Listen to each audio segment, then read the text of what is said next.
फेरमफॉस हे 4th medicine आहे biochemic medicine मधलं.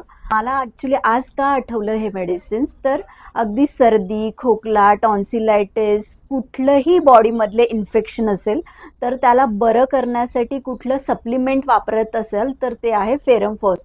जसं की अदर मेडिसिन्सचे डॉक्टर्स प्रत्येक वेळेस तुम्हाला सप्लिमेंटरी म्हणून आयर्न देतात, जे की आयर्न डायजेस्ट होण्यासाठी खूप डिफिकल्ट आहे. काही लोकांना त्यामुळे कॉन्स्टिपेशन होतं किंवा ॲसिडिटी होते. तर फेरमफॉस हे सगळ्यात बेस्ट सप्लिमेंट आहे आयर्नसाठी.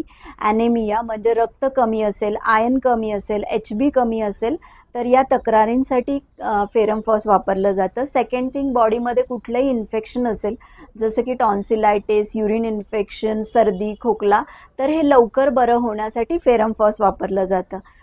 फेरमफॉस वापरायचे कसं? 4 गोळ्या सकाळ, दुपार, संध्याकाळ 6x पोटेन्सीमध्ये वापरायचं. आजार बरा झाला 2 दिवस 3 दिवस कंटिन्यू करायचं आणि मग स्टॉप करायचं.